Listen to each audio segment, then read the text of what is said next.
গর্বের ফুলে ফুলে ভরে উঠছে ২১-এর বেদি। ৫২ শহীদদের প্রতি রাষ্ট্রপতি ও প্রধান উপদেষ্টার শ্রদ্ধা। স্মৃতির মিনার থেকে রাজপথ, সবখানে মাতৃভাষার জয়গান। স্বৈরাচারের পুনরাবৃত্তি ঠেকাতে সবাইকে সজাগ থাকতে হবে। সিরাজগঞ্জে ভিডিও বার্তায় প্রধান উপদেষ্টা বললেন, গণ অভ্যুত্থানে সুযোগ এসেছে নতুন দেশ বিনির্মাণের।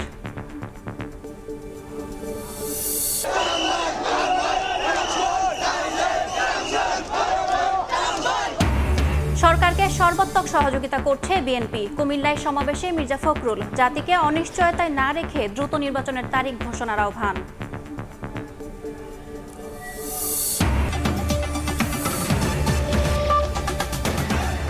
প্রবাসের সময় সঙ্গে আছে আমি ইয়াসমিন অনন্যা। তাজা টমেটোতে তৈরি মজাদার প্রাণ মিনি সস, প্রাণ সস, সসের বস। মহান শহীদ দিবস ও আন্তর্জাতিক মাতৃভাষা দিবস উপলক্ষে ২১-এর প্রথম প্রহরে ভাষা আন্দোলনের শহীদদের প্রতি শ্রদ্ধা নিবেদন করেছেন রাষ্ট্রপতি মোহাম্মদ শাহাবুদ্দিন এবং অন্তর্বর্তী সরকারের প্রধান উপদেষ্টা ডক্টর মোহাম্মদ ইউনূস। রাত ১২টা ১ মিনিটে কেন্দ্রীয় শহীদ মিনারে পুষ্পস্তবক অর্পণ করেন রাষ্ট্রপতি। এরপর ভাষা শহীদদের স্মৃতির প্রতি গভীর শ্রদ্ধা জানিয়ে কিছুক্ষণ নীরবে দাঁড়িয়ে থাকেন তিনি। ঘড়ির কাঁটা রাত ১২টা বাজার কয়েক মিনিট আগে রাষ্ট্রপতি শাহাবুদ্দিন কেন্দ্রীয় শহীদ মিনারে পৌঁছান। এরপর রাত ১২টা ১০ মিনিটে কেন্দ্রীয় শহীদ মিনারে পৌঁছান প্রধান উপদেষ্টা ডক্টর মোহাম্মদ ইউনূস। পরে ভাষা শহীদদের স্মৃতিতে পুষ্পার্ঘ্য অর্পণ করেন তিনি। শহীদদের স্মৃতির প্রতি গভীর শ্রদ্ধা জানিয়ে কিছুক্ষণ নীরবে দাঁড়িয়ে থাকেন ডক্টর ইউনূস। এরপর শহীদ মিনার ত্যাগ করেন তিনি। রাষ্ট্রপতি ও প্রধান উপদেষ্টার পর শ্রদ্ধা নিবেদন করেন রাষ্ট্রের গুরুত্বপূর্ণ ব্যক্তিরা।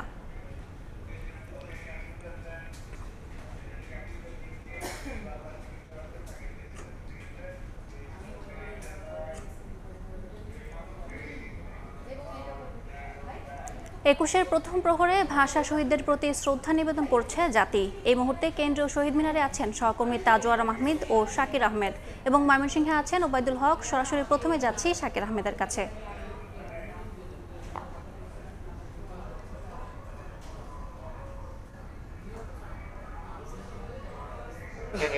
প্রথম প্রহরে অর্থাৎ রাত ১২টা বাজার সঙ্গে সঙ্গে কিন্তু কেন্দ্রীয় শহীদ মিনারে রাষ্ট্রপতি পাশাপাশি প্রধান উপদেষ্টা শ্রদ্ধা নিবেদন করেছেন। পরবর্তীতেই আমরা দেখতে পেয়েছি সর্বস্তরের মানুষ বেলা যে যদি বলি যে রাত ১২টার আগে থেকেই কিন্তু তারা এই কেন্দ্রীয় শহীদ মিনারে প্রবেশের যে প্রবেশস্থল অর্থাৎ পলাশ প্রাঙ্গণে কিন্তু তারা অপেক্ষা করছিলেন এবং ঠিক রাষ্ট্রের গুরুত্বপূর্ণ ব্যক্তি অর্থাৎ রাষ্ট্রপতি প্রধান উপদেষ্টা সহ অন্যান্য রাষ্ট্রের গুরুত্বপূর্ণ ব্যক্তিদের শ্রদ্ধা নিবেদনের পরে যখন সর্বসাধারণের জন্য এই ২১-এর যে শহীদ ভাষা শহীদ যারা রয়েছে তাদের প্রতি শ্রদ্ধা নিবেদনের জন্য যখন শহীদ মিনারকে উন্মুক্ত করা হয় আমরা দেখতে পেয়েছি সব শ্রেণী পেশার মানুষ কিন্তু সেই শ্রদ্ধা নিবেদনের জন্য উপস্থিত হয়েছেন এবং আমরা দেখতে পেয়েছি এই কেন্দ্রীয় শহীদ মিনারে প্রবেশের যে জায়গাটি রয়েছে অর্থাৎ সেই পলাশী থেকে শুরু করে সলিমুল্লাহ মুসলিম হল, জগন্নাথ হল থেকে শুরু করে একেবারে কেন্দ্রীয় শহীদ মিনার পর্যন্ত পুরো এলাকাটি কিন্তু আমরা দেখতে পেয়েছি যে সর্বস্তরের মানুষ বিভিন্ন শ্রেণী পেশার মানুষ কিন্তু আসছেন এবং তারা নানান ব্যানারে আসছেন এবং সর্ব শ্রেণীর মানুষ আসছেন, বিভিন্ন প্রতিষ্ঠানের ব্যানারে আসছেন, রাজনৈতিক দলের ব্যানারে আসছেন, সামাজিক ও সাংস্কৃতিক সংগঠনের ব্যানারে আসছেন এবং যারাই আসছেন তারা কিন্তু মহান যে ভাষা শহীদ যারা রয়েছেন তাদেরকে স্মরণ করছেন, তাদের উদ্দেশ্যে যে গান যেগুলো রয়েছে সেই গানগুলো গাচ্ছেন। আমরা দেখতে পাচ্ছি যে এই ছাত্র জনতার গণ অভ্যুত্থানের পরবর্তীতে যে গণ অভ্যুত্থানটি হয়েছে সেই জুলাই গণ অভ্যুত্থানের পর যে বৈষম্য বিরোধী ছাত্র আন্দোলন পাশাপাশি নাগরিক কমিটি সহ বিভিন্ন রাজনৈতিক দল বিভিন্ন সংগঠন কিন্তু আজকের এই যে কেন্দ্রীয় শহীদ মিনারে শ্রদ্ধা নিবেদনের উদ্দেশ্যে তারা কিন্তু আসছেন। অর্থাৎ প্রভাত ফেরির অনেক আগেই সেই বেলা ১২টা বাজার সঙ্গে সঙ্গেই কিন্তু সেই যারা আজকের এই কেন্দ্রীয় শহীদ মিনারে শ্রদ্ধা নিবেদন করবেন তারা কিন্তু আসছেন এবং অনেকটা আমি যদি বলি সেই পলাশী থেকে শুরু করে কেন্দ্রীয় শহীদ মিনার পর্যন্ত পুরো প্রবেশ পথটি কিন্তু মানুষের ঢল রয়েছে। ইতোমধ্যে সব বয়সী মানুষের কিন্তু সেখানে উপস্থিতি রয়েছে। আমরা দেখতে পেয়েছি ছোট ছোট শিশুরা কিন্তু তাদের অভিভাবকদের সঙ্গে আজকের এই কেন্দ্রীয় শহীদ মিনারে শ্রদ্ধা নিবেদনের জন্য আসছেন এবং পাশাপাশি আমরা দেখতে পেয়েছি বিভিন্ন প্রতিষ্ঠান, স্কুল কলেজ থেকে শুরু করে রাজনৈতিক দল, সামাজিক ও সাংস্কৃতিক সংগঠন সব ব্যানারে কিন্তু মানুষ আজকের এই যে শ্রদ্ধা নিবেদনের পর্ব বা ভাষা শহীদদের প্রতি তাদের যে শ্রদ্ধা নিবেদনের যে পালা সেটি তারা শেষ করার জন্য কিন্তু তারা এসেছেন। এবং ইতোমধ্যেই আমরা কিন্তু দেখতে পেয়েছি যে জাতীয় নাগরিক কমিটি, বৈষম্য বিরোধী ছাত্র আন্দোলন সহ জুলাই গণ অভ্যুত্থানে যে যারা আসলে আহত হয়েছেন তারাও কিন্তু এসেছেন। সব মিলিয়ে যদি বলতে যাই বিভিন্ন সংগঠনের ব্যানারে, প্রতিষ্ঠানের ব্যানারে, সামাজিক ও সাংস্কৃতিক সংগঠনের ব্যানারে, স্কুল কলেজ থেকে শুরু করে ব্যক্তিগত উদ্যোগ সবাই কিন্তু আসছেন এই 1952 সালে যারা মহান ভাষার জন্য প্রাণ দিয়েছেন, বাংলাকে রাষ্ট্রভাষা হিসেবে প্রতিষ্ঠিত করার জন্য তাদের বুকের তাজা রক্ত দিয়েছেন, তাদেরকে স্মরণ করার জন্য 21-এর সেই 12টা বাজার সঙ্গে সঙ্গে কিন্তু তারা কিন্তু আসছেন এবং তারা বলছেন যে বাংলাকে যথাযথভাবে রাষ্ট্রের সর্বস্তরে যেন প্রচলন করা হয়। পাশাপাশি বাংলার যে অনেকটা আসলে সংকটের মুখে, অর্থাৎ ভিনদেশি ভাষার আধিক্যের কারণে বাংলার চর্চা যে অনেকটা সংকুচিত, সেই জায়গাটি যেন না থাকে, সেই জায়গাটি যেন আসলে সর্বস্তরের মানুষ বলছেন যে তারা যেন নিজেদের উদ্যোগে সেটি চর্চার মাধ্যমে এই বাংলার প্রতি যে মমত্ববোধ বা এই ভাষা শহীদদের যে ত্যাগ সেটির প্রতি যেন তারা সম্মান দেখান। পাশাপাশি আমরা দেখতে পেয়েছি যে এখানে শিশুরা এসেছেন, স্কুল কলেজের শিক্ষার্থীরা এসেছেন এবং যারা অভিভাবক আছেন তারাও কিন্তু এসেছেন। 1952 সালে পাকিস্তানি শাসক গোষ্ঠীর রক্তচক্ষুকে উপেক্ষা করে যেমনি বাঙালি ভাষার যে অধিকার রয়েছে সেটি যেভাবে তারা ছিনিয়ে এনেছিল, ঠিক তারই ধারাবাহিকতা 1971 সালের মহান মুক্তিযুদ্ধের মাধ্যমে বাংলাদেশ স্বাধীনতা অর্জন করেছে। পরবর্তীতে কিন্তু আমরা দেখতে পেয়েছি যে 2024 সালে সেই ফেসিবাদ বিরোধী আন্দোলনে তারা কিন্তু ফেসিবাদকে হটিয়ে দেশের যে স্বৈরতন্ত্র রয়েছে, একনায়কতন্ত্র ছিল, সেটির কিন্তু তারা বিলুপ্তি ঘটিয়েছেন এবং দেশকে তারা আসলে নতুন একটি গণ অভ্যুত্থানের মাধ্যমে যে মানুষের মুক্ত মত প্রকাশের যে স্বাধীনতা, অর্থাৎ ভাষার স্বাধীনতার যে ধারাবাহিকতা, সেই ভাষার স্বাধীনতার ধারাবাহিকতায় কিন্তু তারা কিন্তু সেই গণ অভ্যুত্থানের মাধ্যমে মানুষের মুক্ত মত থেকে শুরু করে মানুষের যে নাগরিক অধিকারগুলো রয়েছে সেগুলো যেন সমৃদ্ধ থাকে সেই ভাষা আন্দোলনের ধারাবাহিকতায়। তো সেই বিষয়টি কিন্তু তারা বলছেন এবং তারা বলছেন যে জুলাইয়ের যে গণ অভ্যুত্থান হয়েছে সেই গণ অভ্যুত্থানের আসলে ঠিক একইভাবে অন্যায় এবং বৈষম্যের বিরুদ্ধে 1952 সালে যেভাবে ভাষার বৈষম্য করা হয়েছিল, যে আসলে বাঙালির উপর যে উর্দুকে চাপিয়ে দেওয়ার যে প্রবণতা ছিল, ঠিক একইভাবে কিন্তু 2024 সাল পর্যন্ত ফেসিবাদী কায়দায় রাষ্ট্রের মানুষের যে মত প্রকাশের স্বাধীনতা থেকে শুরু করে যে সাংবিধানিক অধিকার ছিল, যে রাজনৈতিক অধিকারগুলো ছিল, সেগুলো সংকুচিত ছিল এমনটি কিন্তু তারা বলছেন। সুতরাং নতুন জুলাই গণ অভ্যুত্থানের পরে আসলে নতুন বাংলাদেশে বেসরকারি, স্বেচ্ছাসেবী, সামাজিক সকল সংগঠন ছাড়াও কিন্তু এখানে সর্বস্তরের জনতা কিন্তু শ্রদ্ধা জানাতে ছুটে এসেছেন এই 21-এর প্রথম প্রহরে কেন্দ্রীয় ময়মনসিংহের কেন্দ্রীয় শহীদ মিনারে ফুল দিয়ে শ্রদ্ধা জানাতে। এই শ্রদ্ধার ফুলে কিন্তু যে কেন্দ্রীয় শহীদ মিনারের শহীদ বেদি সেটি কিন্তু ক্রমেই ফুলের শ্রদ্ধায় কিন্তু সেটি ভরে উঠছে। আমরা দেখতে পাচ্ছি বিভিন্ন শ্রেণী পেশার মানুষ, বিভিন্ন প্রতিষ্ঠান সহ আসলে প্রত্যেকেই কিন্তু এই প্রথম প্রহরে আসছেন। আমাদের এই প্রাণের বাংলা ভাষা জন্য যারা জীবন দিয়েছেন, রক্ত ঝরিয়েছেন, তাদেরকে আসলে স্মরণ করতে, তাদেরকে শ্রদ্ধা করে স্মরণ করতে কিন্তু এই ফুলেল শ্রদ্ধার মাধ্যমে আসলে তাদেরকে স্মরণ করা হচ্ছে। এই বীর সেনানী যারা আমাদের এই প্রাণের বাংলা ভাষাটাকে আসলে বাঁচার জন্য যারা জীবন দিয়েছেন এবং যার ফলে আমরা স্বীকৃতি পেয়েছি আন্তর্জাতিক পরিমণ্ডলে, সেই সেই আজকের এই দিনটিতে তাদের কথা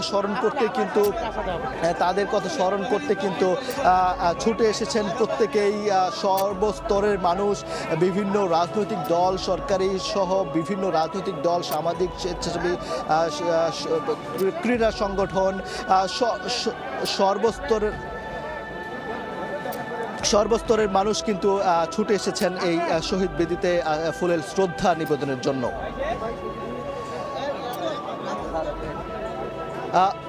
আমরা দেখতে পাচ্ছি যে এখনো কিন্তু 1 ঘন্টার বেশি সময় পেরিয়ে গেছে, এখনো কিন্তু মানুষের যে স্রোত সেটি কিন্তু আমরা দেখতে পাচ্ছি। আমরা এই মুহূর্তে চলে যেতে চাই ঢাকায়, সেখানে আছেন শাকির আহমেদ। জাতীয় শহীদ মিনার প্রাঙ্গণে কিন্তু ইতোমধ্যেই আমরা দেখতে পেয়েছি পলাশী থেকে শুরু করে পুরো শহীদ মিনার প্রাঙ্গণ পর্যন্ত পুরোটাই আসলে সর্বস্তরের মানুষ অপেক্ষা করছেন। ক্রমান্বয়ে তারা কিন্তু সেই শ্রদ্ধা নিবেদনের জন্য এগিয়ে যাচ্ছেন। আমরা দেখতে পাচ্ছি যে জুলাই গণ অভ্যুত্থানে যারা আহত হয়েছেন সেই আহতরা এসেছেন। বিশেষ করে যদি আমি বলতে চাই, জাতীয় নাগরিক কমিটি যেটি রয়েছে, জাতীয় নাগরিক কমিটির নেতৃবৃন্দ এখানে এসেছেন শ্রদ্ধা নিবেদনের জন্য। তারা কিন্তু শহীদ মিনারের সেই যে দীর্ঘ সিরিয়ালে তারা কিন্তু অপেক্ষা করছেন যে শহীদদের স্মৃতির উদ্দেশ্যে তারা যেন এই 21শে ফেব্রুয়ারিতে শ্রদ্ধা জানাতে পারেন, সেই উদ্দেশ্যে তারা এসেছেন। আমরা দেখতে পেয়েছি এখানে আছে সার্জিস আলম আছেন, পাশাপাশি নাসির উদ্দিন পাটোয়ারি আছেন, আহ্বায়ক জাতীয় নাগরিক কমিটির যিনি সদস্য সচিব আক্তার হোসেন আছেন, এবং অন্যান্য নেতৃবৃন্দও কিন্তু এসেছেন। পাশাপাশি জুলাই গণ অভ্যুত্থানে যারা শহীদ হয়েছেন তাদের পরিবারের সদস্যরাও এসেছেন। জুলাই গণ অভ্যুত্থানে যারা আহত হয়েছেন সেরকম আহতরাও কিন্তু 1952 সালের ভাষা আন্দোলনের যে শহীদ রয়েছেন তাদের স্মৃতির উদ্দেশ্যে আজকে এই পুষ্পস্তবক অর্পণের মাধ্যমে কিন্তু তারা শ্রদ্ধা নিবেদনের জন্য এসেছেন। এবং তারা বলছেন যে 1952 সালে যেভাবে আসলে মানুষের ভাষার অধিকার কেড়ে নিয়েছিল পাকিস্তানি শাসক গোষ্ঠী, ঠিক একইভাবে 2024 সাল পর্যন্ত কিন্তু ফেসিবাদী কায়দায় রাষ্ট্রের যে মত প্রকাশের স্বাধীনতা থেকে শুরু করে নাগরিকদের যে রাজনৈতিক অধিকার, সাংবিধানিক অধিকার, সেগুলো ভুলণ্ঠিত হয়েছিল। সেভাবে যেন বাংলাদেশে আর কোনো ধরনের অধিকার ভুলণ্ঠিত না হয়, সেই বিষয়টি যেন নিশ্চিত করা যায়, এমন একটি রাষ্ট্র কিন্তু তারা কিন্তু প্রত্যাশা করছেন। তো সব মিলিয়ে জাতীয় নাগরিক কমিটির যারা সদস্য রয়েছেন সেই জাতীয় নাগরিক কমিটির সদস্যরা কিন্তু শ্রদ্ধা নিবেদনের জন্য এগিয়ে যাচ্ছেন। তো সব মিলিয়ে এই ছিল আমার কাছে এই পুষ্পস্তবক অর্পণ এবং 21শে ফেব্রুয়ারিতে শহীদদের প্রতি শ্রদ্ধা নিবেদনের জন্য যে মানুষের ঢল নেমেছে সেই ঢলের সর্বশেষ খবরাখবর। 21-এর প্রথম প্রহরের খবর জানছিলাম কেন্দ্রীয় শহীদ মিনার এবং ময়মনসিংহ থেকে। স্বৈরাচারের পুনরাবৃত্তি ঠেকাতে সবাইকে সজাগ থাকার আহ্বান জানিয়েছেন অন্তর্বর্তী সরকারের প্রধান উপদেষ্টা ডক্টর মোহাম্মদ ইউনূস। বিকেলে সিরাজগঞ্জের হার্ট পয়েন্টে সমাজ উন্নয়নমূলক ক্যাম্পের উদ্বোধনী অনুষ্ঠানে ভিডিও বার্তায় তিনি একথা বলেন। গণ অভ্যুত্থানের মধ্য দিয়ে একটি নতুন বাংলাদেশ বিনির্মাণের সুযোগ এসেছে উল্লেখ করে ভবিষ্যৎ প্রজন্মের জন্য তা উপযোগী করে তুলতে সবাইকে ঐক্যবদ্ধ থেকে কাজ করার আহ্বান জানান প্রধান উপদেষ্টা।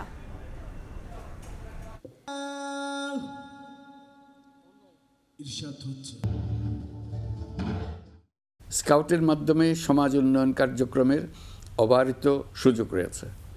এই সুযোগ রোভার স্কাউটগণ কাজে লাগাতে পারে। শুধু জাতীয় পর্যায়ে নয়, অঞ্চল ও জেলা পর্যায়েও এই ধরনের সমাজ উন্নয়ন ক্যাম্পের আয়োজন করা যেতে পারে। এদেশের ছাত্র শ্রমিক জনতা জুলাই অভ্যুত্থানের মধ্য দিয়ে একটি নতুন বাংলাদেশ বিনির্মাণের সুযোগ করে দিয়েছে। ভবিষ্যৎ প্রজন্মের উপযোগী করে তুলতে হবে এই দেশকে। আর যেন এই দেশের মাটিতে স্বৈরাচারের পুনরাবৃত্তি না ঘটে, এই ব্যাপারে আমাদেরকে সতর্ক থাকতে হবে। বাংলাদেশ স্কাউটস আন্তর্জাতিক পরিমণ্ডলে যথেষ্ট শক্তিশালী। আমাদের এই অবস্থানকে আরও সুদৃঢ় করতে হবে। বাংলাদেশ স্কাউটসের পাশে বাংলাদেশ সরকার সহায়ক ভূমিকা পালন করবে। বিশ্ব স্কাউটদের নেতৃত্বেই বৈষম্যহীন সমাজ তথা বৈষম্যহীন বিশ্ব গড়ে উঠুক, এটাই আমাদের প্রত্যাশা। জাতিকে অনিশ্চয়তায় না রেখে দ্রুত নির্বাচনের তারিখ ঘোষণার আহ্বান জানিয়েছেন বিএনপি মহাসচিব মির্জা ফখরুল ইসলাম আলমগীর। কুমিল্লায় দলটির সমাবেশে তিনি বলেন, সরকারকে তার দল সর্বাত্মক সহযোগিতা করছে, দেশ নিয়ে ষড়যন্ত্র হচ্ছে উল্লেখ করে বিএনপি মহাসচিব বলেন, ঐক্য নষ্ট হয়, রাজনীতিকদের এমন বক্তব্য দেওয়া উচিত নয়।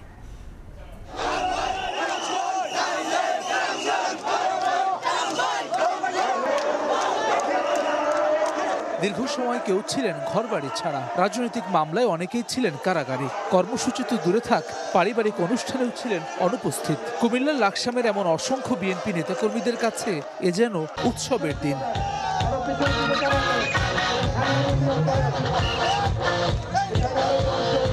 বৃহস্পতিবার সকাল থেকে স্লোগানে মুখর হয়ে ওঠে সদর উপজেলা। বিএনপির ৩১ দফা বাস্তবায়নে আয়োজিত সমাবেশের জনস্রোত কুমিল্লার লাকসাম উপজেলা স্টেডিয়াম মাঠ পেরিয়ে পৌঁছায় মূল সড়কে।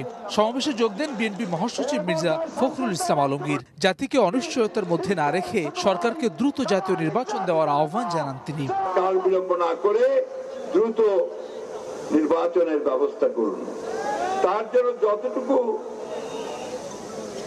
পরিবর্তন করা দরকার, যতটুকু সংস্কার করা দরকার, সেইটুকু সংস্কার করে ভোট দিন। ভোট দেওয়ার জন্য ভোটের একটা রোড ম্যাপ, কবে কবে ভোট হবে, কিভাবে হবে, সেটা একটু জানিয়ে দেন জনগণকে। জানিয়ে দিলে অনেক অংশেই আপনার সবাই ঠান্ডা হবে, স্থিমিত হবে। বরিশালের সমাবেশে যোগ দেন স্থায়ী কমিটির সদস্য সেলিমা রহমান, ময়মনসিংহে ভাইস চেয়ারম্যান আব্দুল আওয়াল মিন্টু। কেন্দ্রীয় নেতারা বলেন, সংস্কারের নামে ধোঁকা দিলে জনগণ তা মেনে নেবে না। সংস্কারের নামে যদি আপনারা ষড়যন্ত্র করেন, সেটা বিএনপি কখনো মেনে নেবে না। আপনাদের তো স্থানীয় নির্বাচন করার কোনো দায়িত্ব নাই। আপনাকে নির্বাচন দিতে হবে, সংসদ নির্বাচন, তার রোড ম্যাপ আপনাকে ঘোষণা করতে হবে। এছাড়া ফরিদপুর, চুয়াডাঙ্গা, নওগাঁ, কুড়িগ্রামের সমাবেশে যোগ দেন কেন্দ্রীয় নেতারা। ফ্যাসিস্টদের পুনর্বাসন এবং দেশ বিরোধী যে কোনো চক্রান্ত রুখে দেওয়ার হুঁশিয়ারি দেন শীর্ষ নেতারা। ফ্যাসিস্ট খুনি হাসিনার জায়গা বাংলাদেশে না, তাদের পেটের ধরে নেই। আজকে তারা এবং তার পেটের তারা যদি আসার কোনো চিন্তা করে, বাংলাদেশের মানুষ তাদেরকে জায়গা দেবে না। আগামী জাতীয় সংসদ নির্বাচনের জন্য প্রস্তুতি নিতে নেতাকর্মীদের আহ্বান জানান বিএনপির কেন্দ্রীয় নেতারা। হাসান ওয়ালি, সময় সংবাদ। 4টি ট্রলার সহ 19 বাংলাদেশি জেলেকে ধরে নিয়ে গেছে মিয়ানমারের আরাকান আর্মি। বোট মালিক সমিতি জানিয়েছে, বৃহস্পতিবার সকাল থেকে দুপুর পর্যন্ত সাগর থেকে মাছ ধরে টেকনাফে ফেরার পথে কাউকখালী এলাকা থেকে 2টি ট্রলার সহ 9 মাঝি মাল্লাকে ধরে নিয়ে যায় আরাকান আর্মি। এছাড়াও শাহপরীর দ্বীপ মাঝপাড়া ঘাটের 2 ট্রলার সহ 10 মাঝি পাল্লাকে ধরে নিয়ে যায় তারা। ট্রলার ও জেলেদের ফেরত আনার চেষ্টা চলছে বলে জানিয়েছে বিজিবি।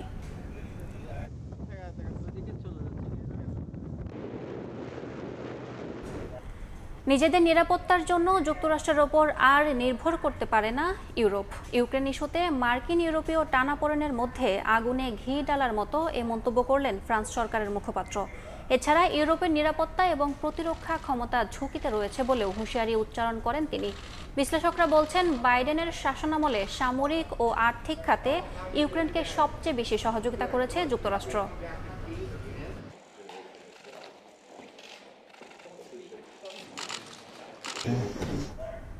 কলকাতায় হলুদ ট্যাক্সির সংখ্যা দিন দিন কমছে। হলুদ গাড়িটির সঙ্গে শুধু কলকাতা নয়, বাংলাদেশ সহ বিভিন্ন পর্যটকের রয়েছে নানা স্মৃতি।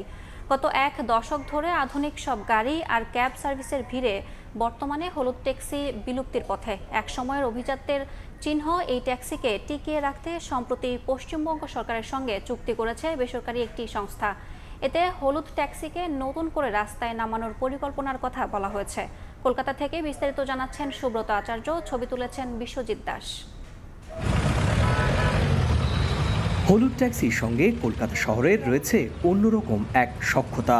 এই ট্যাক্সি ঘিরে এখানকার মানুষের কত শত স্মৃতি। শুধু কলকাতাবাসী নন, শহরটিতে এসেছেন আর হলুদ ট্যাক্সিতে ওঠেননি এমন মানুষ পাওয়া কঠিন। সত্যজিৎ রায়, মৃণাল সেনের অসংখ্য কালজয়ী ছবিতেও দেখা মেলে এই হলুদ রঙের ট্যাক্সির। তবে নামি দামি আর আধুনিক সব গাড়ির ভিড়ে স্মৃতি বিজড়িত এই ট্যাক্সি দিন দিন হারিয়ে যাচ্ছে। ডিজেল চালিত কলকাতা শহরের অন্যতম জনপ্রিয় এই গণপরিবহনের প্রস্তুতিকারী সংস্থা হিন্দ মোটর। 10 বছর আগেও কলকাতায় 1 লাখেরও বেশি ট্যাক্সি দেখা গেলেও সে সংখ্যা এখন কমে দাঁড়িয়েছে মাত্র 15 থেকে 20 হাজারে। প্রতিষ্ঠানটি 2014 সালের মে মাসে গাড়ি উৎপাদন পুরোপুরি বন্ধ করে দেয়। এদিকে শহরের পরিবহন আইন অনুযায়ী 15 বছরের পুরানো কোনো গাড়ি সড়কে চলতে দেওয়া হয় না। নতুন করে উৎপাদন না হয় প্রতিদিনই অনেক গাড়ির রুট পারমিট বাতিল হয়ে যাচ্ছে। এর সঙ্গে যুক্ত হচ্ছে নতুন গাড়ির অ্যাপ সার্ভিস প্রতিযোগিতাও। তাই এক সময়ের আভিজাত্যের চিহ্ন হলুদ ট্যাক্সি আজ বিলুপ্তির পথে। এমন বাস্তবতায় সম্প্রতি পশ্চিমবঙ্গ সরকারের সঙ্গে বেসরকারি একটি সংস্থার চুক্তি হয়েছে। চুক্তি অনুযায়ী হলুদ ট্যাক্সিকে নতুন করে রাস্তায় নামানোর পরিকল্পনার কথা বলা হয়েছে। এ নিয়ে চালকদের মাঝে যদিও দেখা যাচ্ছে মিশ্র প্রতিক্রিয়া। একটা হলুদ ট্যাক্সি তো অন্য জায়গায় অন্য সিটিতে তো নেই, এই হলুদ ট্যাক্সি কলকাতাতেই চলে, বহু প্রাচীন সময় থেকেই চলছে। কলকাতার ঐতিহ্য মনে হয়, কারণ আমরা ছোট থেকে এটাই পেয়েছি না। হলুদ ট্যাক্সি থাকবে, হলুদ ট্যাক্সি এটা ঐতিহ্য, এটা মানে ব্রিটিশ আমলের একটা রয়েছে, এটা তো থাকা দরকার, কিন্তু অ্যাম্বাসেডারের মতো মজা কোনো গাড়িতে নেই। হলুদ ট্যাক্সির সঙ্গে স্থানীয়দের পাশাপাশি কলকাতায় নানা কাজে আসা বাংলাদেশিদেরও স্মৃতি জড়িত। তাদের কণ্ঠেও শোনা যাচ্ছে হতাশার স্বর। ঐতিহ্যটা নষ্ট হয়ে যাবে। কলকাতার আসলেই যে হলুদ ট্যাক্সি দেওয়া চলতে হয়, মনে চাই অ্যাম্বাসেডার ট্যাক্সিটা খুব ভালো। ভারতের প্রাচীনতম শহর কলকাতার রাস্তায় 1962 সাল থেকে চলছে হলুদ গাড়িটি। প্রাচীন শহর কলকাতার আভিজাত্যের প্রতীক ছিল এক সময়কার অ্যাম্বাসেডার, এবং পরে এই অ্যাম্বাসেডার গণপরিবহন হিসেবে হলুদ ট্যাক্সিতে পরিণত হয়, যা ক্লাসিক কলকাতার অন্যতম নিদর্শন। আর এই নিদর্শনকে নতুন মোড়কে এবার হাজির করতে চলেছে রাজ্য সরকার। কলকাতার শিয়ালদা স্টেশনের ট্যাক্সি স্ট্যান্ড থেকে সুব্রত আচার্য, সময় সংবাদ। লন্ডনে বাংলাদেশের নবনিযুক্ত হাইকমিশনার আবিদা ইসলামের সাথে সাক্ষাৎ করেছেন Europe Bangladesh federation commerce and industries EBFCI এর নেতারা। সংগঠনের চলমান নানা উদ্যোগ ও ভবিষ্যৎ কার্যক্রমের বিস্তারিত হাইকমিশনারের কাছে তুলে ধরেন তারা। আলোচনা করেন বাংলাদেশ ও ইউরোপের মধ্যে টেকসই বাণিজ্যিক সম্প্রসারণের লক্ষ্যে আসন্ন বেশ কিছু প্রকল্পের বিষয়ে। এ সময় হাইকমিশনার আবিদা ইসলাম EBFCI এর নানামুখী উদ্যোগকে স্বাগত জানান। পাশাপাশি বাংলাদেশ ও ইউরোপের ব্যবসায়ীদের মধ্যে সম্পর্ক জোরদারে সক্রিয় ভূমিকা রাখায় সংগঠনের প্রশংসা করেন। ব্যবসায়ী সংগঠনের প্রতিনিধি দলটির নেতৃত্ব দেন EBFCI এর প্রেসিডেন্ট ডক্টর ওয়ালি তোসরউদ্দিন। 21-এর প্রথম প্রহরে ভাষা শহীদদের প্রতি শ্রদ্ধা নিবেদন করছে জাতি। এই মুহূর্তে কেন্দ্রীয় শহীদ মিনারে আছেন সহকর্মী শাকির আহমেদ। সরাসরি যাচ্ছি তার কাছে। শহীদ মিনার বেদিতে বেলা 12টার পর রাত 12টার পর যদি বলতে যাই যে রাষ্ট্রপতি পাশাপাশি প্রধান উপদেষ্টার শ্রদ্ধা নিবেদনের পর কিন্তু এই পলাশী জগন্নাথ হল সলিমুল্লাহ মুসলিম কেন্দ্রীয় শহীদ মিনারে আসছেন সর্বসাধারণ মানুষ। এখানে আমরা দেখতে পেয়েছি বিভিন্ন শ্রেণী পেশার মানুষ থেকে শুরু করে রাজনৈতিক সংগঠন এবং সামাজিক সাংস্কৃতিক সংগঠনের নেতাকর্মীরা আসছেন এবং তারা শহীদ মিনারের বেদিতে ফুল দিয়ে শ্রদ্ধা নিবেদন করছেন। যদি একটু বলতে যাই যে ঠিক 12টার পর থেকে ইতিমধ্যে কিন্তু আমরা দেখতে পেয়েছি বৈষম্য বিরোধী ছাত্র আন্দোলন, বাংলাদেশ জাতীয়তাবাদী ছাত্রদল, জাতীয় নাগরিক কমিটি এবং গণ অধিকার পরিষদ, ছাত্র অধিকার পরিষদ সহ বিভিন্ন রাজনৈতিক দল কিন্তু ইতিমধ্যে ফুল দিয়ে শহীদদের স্মৃতির উদ্দেশ্যে কিন্তু তারা শ্রদ্ধা জানিয়েছে। এই রাজনৈতিক দলগুলোর বাইরেও কিন্তু আমরা দেখতে পেয়েছি ঠিক 12টার পর থেকেই কিন্তু এই পলাশী প্রাঙ্গণে অধীর আগ্রহে অপেক্ষা করছিল কিন্তু সর্বসাধারণ মানুষ। ঠিক সেই সর্বসাধারণ মানুষের অপেক্ষার যে প্রহরটি সেটি কিন্তু 1টা বাজার ঠিক কিছুক্ষণ আগেই শেষ হয়, তখন সর্বসাধারণ মানুষ প্রবেশ করছেন শহীদ মিনারে। তারা কিন্তু পলাশী জগন্নাথ হল সলিমুল্লাহ মুসলিম হল হয়ে প্রবেশ করছেন এবং যারা এখানে কথা বলছেন তারা কিন্তু বলছেন যে ভাষার অধিকার 1952 সালে যেভাবে ভুলণ্ঠিত হয়েছিল ঠিক একইভাবে কিন্তু 2024 সাল পর্যন্ত গণতন্ত্র, বাক স্বাধীনতা, মত প্রকাশের যে স্বাধীনতা সেটি কিন্তু অবরুদ্ধ ছিল। ফলশ্রুতিতে 1952 সালে ভাষার অধিকার প্রতিষ্ঠায় যেভাবে রক্ত দিতে হয়েছে সেই ঠিক 2024 সালে এসেও কিন্তু ফেসিবাদকে হটাতে অর্থাৎ গণতন্ত্র ফিরিয়ে আনতে কিন্তু বাংলাদেশের মানুষকে প্রাণ দিতে হয়েছে। সেই জিনিসগুলোই তারা স্মরণ করছেন। তারা বলছেন 1952 সাল থেকে শুরু করে 1971 সালের মহান মুক্তিযুদ্ধ, পরবর্তীতে অন্যান্য যে গণতান্ত্রিক আন্দোলন সংগ্রাম এবং 24-এর যে গণ গণঅভ্যুত্থান প্রতিটি আন্দোলন সংগ্রামে গণতন্ত্র প্রতিষ্ঠার লড়াইয়ে যারা শহীদ হয়েছেন, যারা নিজেদের তাজা রক্ত আসলে বিসর্জন দিয়েছেন, সেই শহীদদেরকে কিন্তু তারা আজ স্মরণ করছেন। এবং পাশাপাশি বলছেন মানুষের ভাষার অধিকার, মানুষের মত প্রকাশের অধিকার যদি প্রতিষ্ঠিত হয়, পাশাপাশি গণতন্ত্র যদি প্রাতিষ্ঠানিক রূপ পায়, তাহলেই কিন্তু আসলে এই যে গণঅভ্যুত্থানের যে প্রেরণা বা গণঅভ্যুত্থান বা বিভিন্ন যে আন্দোলন সংগ্রামের যে আসলে যৌক্তিকতা এবং সেই আত্মদানের যে সার্থকতা, ঠিক সেটি তখনই প্রমাণিত হবে। এবং প্রভাত ফেরির একটি পর্ব রয়েছে সেই সকালে, সেই প্রভাত ফেরির আগেই কিন্তু আমরা দেখতে পেয়েছি বিপুল সংখ্যক মানুষ, যদি বলতে যাই যে শিশু থেকে শুরু করে সব বয়সী মানুষই কিন্তু কেন্দ্রীয় শহীদ মিনারে আসছেন এবং কেউ ফুল নিয়ে আসছেন, কেউ তাদের যে শ্রদ্ধা সেটি জানাচ্ছেন। এবং আমরা দেখতে পেয়েছি যে তরুণদের একটি আধিক্য রয়েছে আজকের এই শ্রদ্ধা জানানোর যে আনুষ্ঠানিকতা, সেটিতে কিন্তু তরুণদের একটি বড় অংশগ্রহণ আছে। অর্থাৎ তারা কিন্তু রাত 12টার পরপরই কিন্তু তরুণদের অনেকেই আসছেন এবং যে এখন যে উপস্থিতিটি লক্ষ্য করা যাচ্ছে সেই উপস্থিতির একটি বড় অংশ কিন্তু তরুণরা বলছেন যে 1952 সালে ভাষার প্রশ্নে যারা প্রাণ দিয়েছিল সেই যারা প্রাণ দিয়েছিল তাদের মধ্যেও কিন্তু তরুণরা অগ্রগণ্য ছিলেন। পরবর্তীতে প্রতিটি আন্দোলন সংগ্রাম, গণতন্ত্র প্রতিষ্ঠা, দেশের মুক্তি সংগ্রাম সহ প্রতিটি আন্দোলন সংগ্রামে কিন্তু তরুণরাই অগ্রণী ভূমিকা পালন করছেন।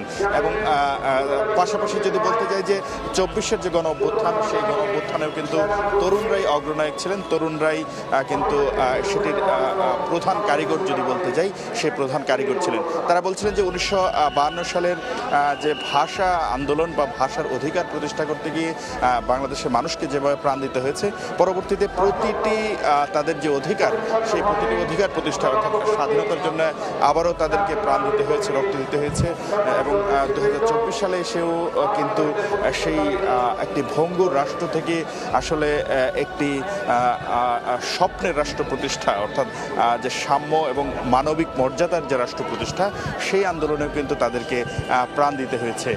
এবং আমরা দেখতে পেয়েছি সব রাজনৈতিক দল, আমি যদি একটু বলতে যাই যে এখানে আসলে জাতীয় নাগরিক কমিটির নেতৃবৃন্দ কিন্তু ইতোমধ্যে শ্রদ্ধা নিবেদন করেছেন, বৈষম্য বিরোধী ছাত্র আন্দোলনের নেতৃবৃন্দ শ্রদ্ধা নিবেদন করেছেন। পাশাপাশি যদি বলতে যাই বড় রাজনৈতিক দল হিসেবে কিন্তু জাতীয়তাবাদী ছাত্র দল শ্রদ্ধা নিবেদন করেছে, গণ অধিকার পরিষদ এখানে শ্রদ্ধা নিবেদন করেছে। পাশাপাশি গণ অধিকার পরিষদের যে ছাত্র সংগঠন ছাত্র অধিকার পরিষদ, সেই ছাত্র অধিকার পরিষদও কিন্তু তাদের যে শ্রদ্ধা, সেই শ্রদ্ধা কিন্তু তারা নিবেদন করেছে। এবং এই যে শ্রদ্ধা নিবেদনের পরবর্তীতে কিন্তু জাতীয় নাগরিক কমিটির নেতৃবৃন্দ কিন্তু গণমাধ্যমেও কথা বলবেন। তারা দাঁড়িয়েছেন, হয়তো গণমাধ্যম কর্মীদের প্রশ্নের জবাব বা যে জাতীয় নাগরিক কমিটি আসলে শ্রদ্ধা জানানোর পর তারা তাদের যে প্রতিক্রিয়া, সেই প্রতিক্রিয়াটিও হয়তো জানাবেন। আমরা সেই জাতীয় নাগরিক কমিটির শ্রদ্ধা নিবেদন পরবর্তী যে প্রতিক্রিয়া, সেটি হয়তো একটু জানানোর চেষ্টা করব। যদিও আসলে আজকের উপস্থিতি অনেকটা বেশি এবং সেই উপস্থিতি আসলে সব শ্রেণী পেশার মানুষের অংশগ্রহণে যেহেতু একটি শ্রদ্ধা নিবেদনের পর্ব, সেই ক্ষেত্রে আসলে সেই জাতীয় নাগরিক কমিটির শ্রদ্ধা নিবেদন পরবর্তী প্রতিক্রিয়াটি আসলে আমরা দেখানোর চেষ্টা করছি। যদিও সেটি আসলে বিপুল সংখ্যক মানুষের উপস্থিতির কারণে আমরা সেখানে পৌঁছাতে একটু ব্যাঘাত আছে। তারপরে আমরা চেষ্টা করব দর্শকদেরকে জাতীয় নাগরিক কমিটি তাদের যে শ্রদ্ধা নিবেদন পরবর্তী যে প্রতিক্রিয়া, সেই প্রতিক্রিয়াটি আসলে আমরা আসলে সরাসরি দেখানোর চেষ্টা করব। জাতীয় নাগরিক কমিটির পক্ষ থেকে কিন্তু এখনই যে এই শ্রদ্ধা নিবেদনের পরবর্তীতে যে তাদের প্রতিক্রিয়া সেটি জানানো হবে। এবং জুলাই গণ অভ্যুত্থানে যারা আহত আছেন, সেই গণ অভ্যুত্থানে আহতরাও কিন্তু আজকের যে শ্রদ্ধা নিবেদনের যে পর্বটি, সেটিতে তারা অংশগ্রহণ করেছেন। এবং জাতীয় নাগরিক কমিটির যারা রয়েছেন তারা প্রতিক্রিয়াটি জানাবেন আসলে দর্শকদের।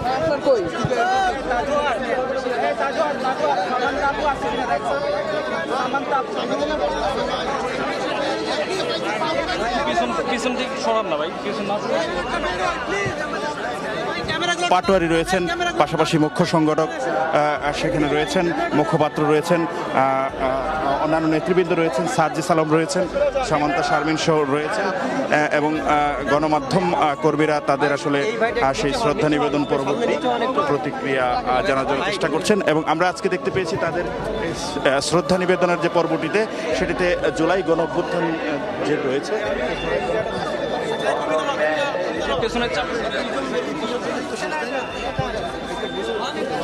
আজকের যে শ্রদ্ধা নিবেদনের পর্ব, সেই শ্রদ্ধা নিবেদন পর্বে অংশগ্রহণ করেছেন এবং তারাও ফুল দিয়ে আসলে শ্রদ্ধা জানিয়েছেন।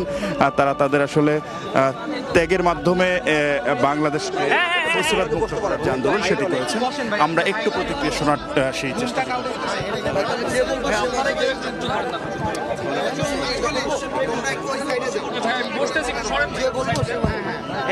একটু ওদিকে যাও তো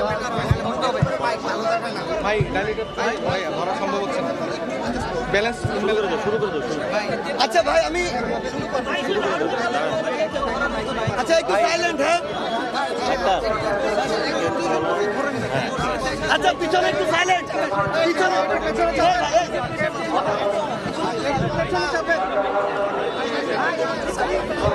ভাই আহতদেরকে সামনে নিয়ে সেটা ভুল হয়েছে না ভাই। এটা তো একটা সিডি ভাই, আপনি অ্যাঙ্করিং করে মনে হয় ভালো।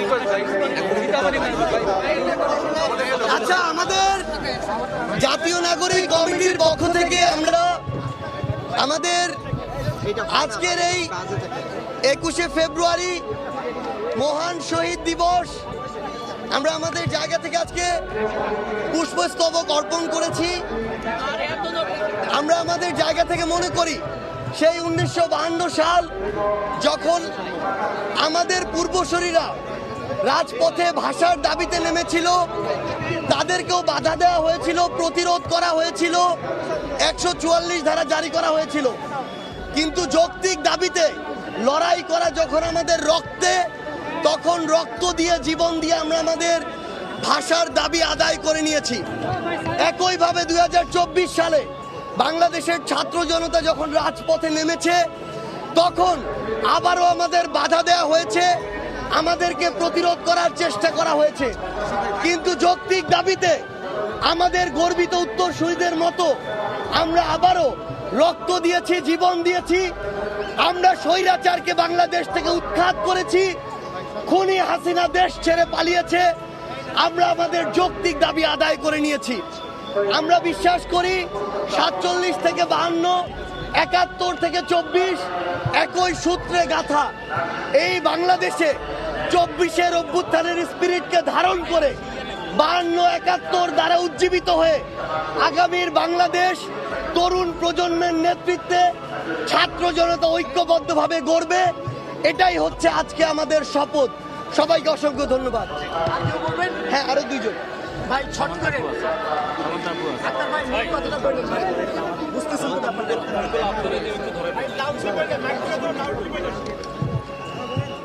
ফেসিবাদ মুক্ত বাংলাদেশে 21শে ফেব্রুয়ারি ভাষার মাস।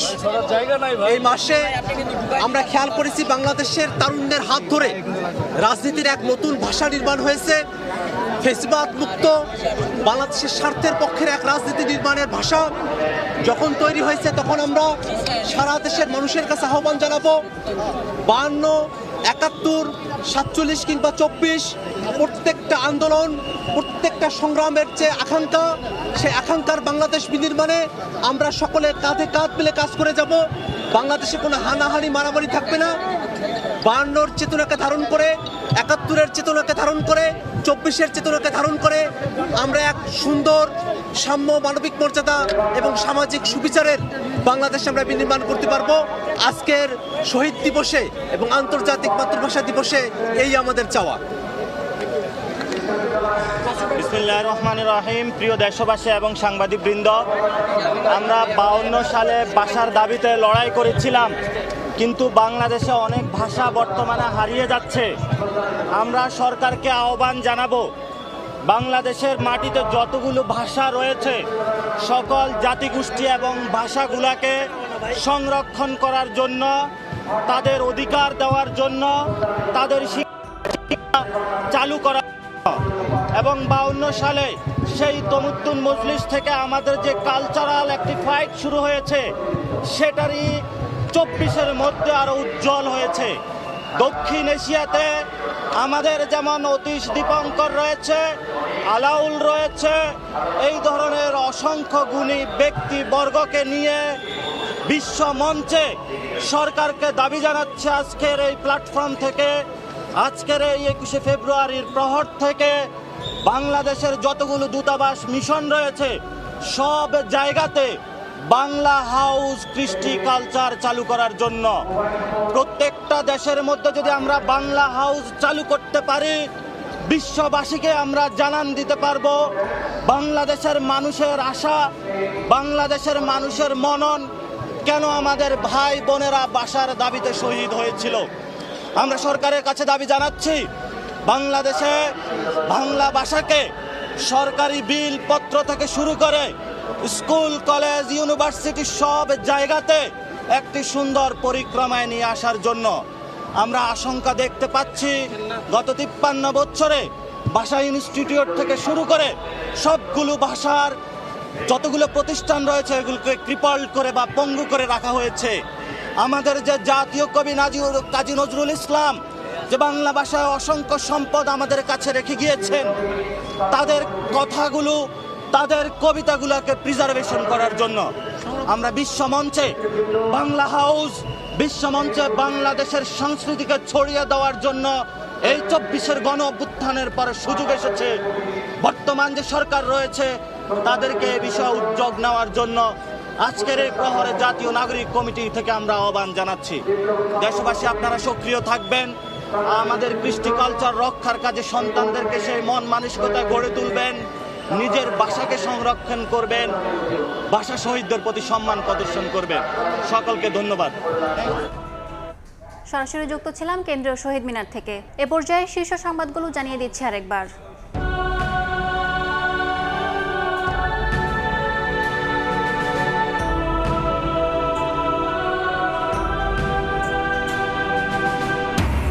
গর্বের ফুলে ফুলে ভরে উঠছে 21-এর বেদি। 52 শহীদদের প্রতি রাষ্ট্রপতি ও প্রধান উপদেষ্টার শ্রদ্ধা। স্মৃতির মিনার থেকে রাজপথ, সবখানে মাতৃভাষার জয়গান।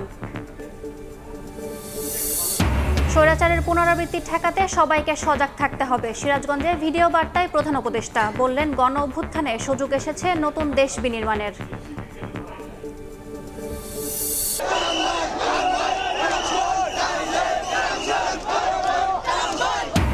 সরকারকে সর্বাত্মক সহযোগিতা করছে বিএনপি। কুমিল্লায় সমাবেশে মির্জা ফখরুল জাতিকে অনিশ্চয়তায় না রেখে দ্রুত নির্বাচনের তারিখ ঘোষণার আহ্বান।